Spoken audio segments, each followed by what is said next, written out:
Welcome to Culture Summerside's Clothesline Theatre. We have been waiting for you to tune in to hear tales of Prince Edward Island, a place of history and some mystery. You may be surprised by the true stories that have been unearthed and brought to life by our radio dramas. We invite you to settle into a comfortable chair and let the voices and sounds trigger your imagination as you hear the following dramatic story.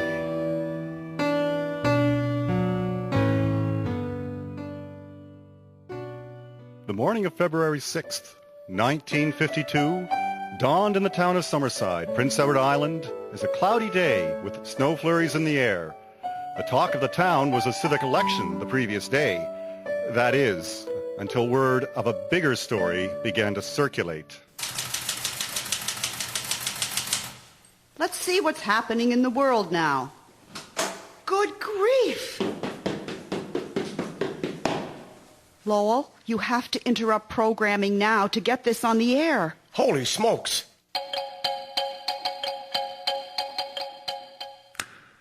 We interrupt our regular programming to bring you this important news story. The British Broadcasting Corporation has just released the news to the British people and the people of the Commonwealth that our beloved monarch, King George VI, died in his sleep early this morning at the age of 56. King George VI ruled for 15 years and 1 month. Stop the press. Word is just in that King George VI has died. You have to be kidding. Not King George. Why, we just carried the story that he was recovering well from having a lung removed last September. Says on the wire it was totally unexpected. The king went to bed last night in good health and just died in his sleep. Hit the streets and find out how the people of Summerside are responding to the news. Looks like I have a new editorial to write. Yes, sir. Any place in particular you want me to go? Anywhere there are people, and especially places of government. Get whatever you can. Officer Kennedy, as the commanding officer of Royal Canadian Air Force Station Summerside, I order the station flag to be flown at half-mast in respect of the late king. See to it immediately. Yes, sir. The news has dampened the morale on the base this morning. Yes, we military personnel admired the king's contribution in the First World Conflict and the fact that he was a digger in the Second World War. He led by example. Why isn't the flag at Town Hall flying at half-mast? Where is the respect for the loss of our great king? I'm working on it, ma'am, but the rope is broken and I have to get it fixed before I can get the flag down. Well, that's shoddy maintenance. That flag should be able to come down at a moment's notice. Well, sorry if I didn't know the king was going to die today. I figured getting salt on the sidewalk so people such as yourself don't fall came ahead of the new rope on the flagpole. Maybe you could talk to the new council about a few more workmen on the town payroll.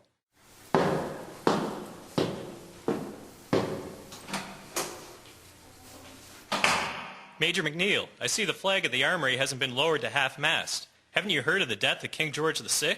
Of course I heard about the death. The rope on the pole is broken. I've given the order for it to be repaired and the flag down before the day is over. There's no need for you putting that in the Journal Pioneer. But it's news, Major McNeil, and it is my duty to report the news. Go away with you. If you want dirt, go to the post office and ask why their flag isn't at half-mast. Way ahead of you, Major. They have to wait for the official word from Ottawa before they can lower it to half-staff. What's taking them so long? Are they sending word by mail? Never heard of such nonsense. The news of the king's death, which spread quickly, came as a shock to the citizens of Summerside. Many islanders fondly remembered the royals' visit to the province in 1939 and especially admired their leadership role in World War II.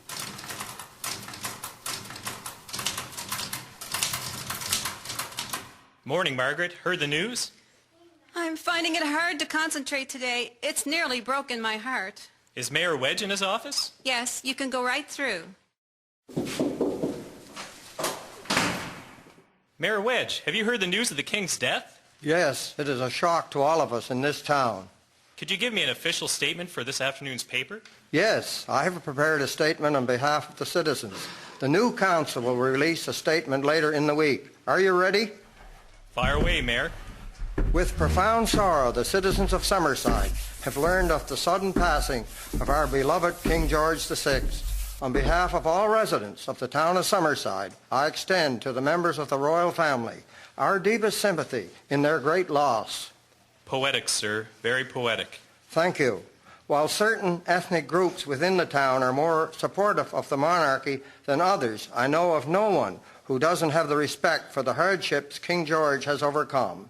It made him human to us. I remember reading about how he loved Christmas. He said that during the season, surrounded by his family, he could forget for a while he was king. We need to make room in the paper for ads of condolence. Both Smallman's department store and Homer's department store want to run ads. What are they thinking?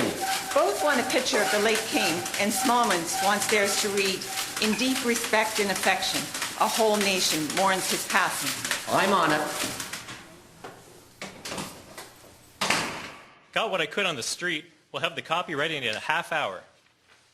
Make it less. We have 20 minutes till the presses need to run. Where's your editorial, Mr. Bernan? Still in my head, but I think the words are finally ready to take shape. The words that flowed from the pen of the editor were read time and time again that evening in the homes of the subscribers of the Journal Pioneer. He put into words what they felt in their hearts, but could give no clear explanation as to why. Sitting at his desk, looking out over the frozen harbor of the port of Summerside, Bernan wrote, Our beloved king, we doubt that there is a person in our midst who did not have that feeling of sorrow and loss that is reserved usually for the death of a loved one, when the word was flashed this morning of the passing of the king. Another time, one might ponder on why this is so, why there should be such a feeling of personal attachment to the occupant of the throne. But for now, it is sufficient that it exists, and we are thankful that it does.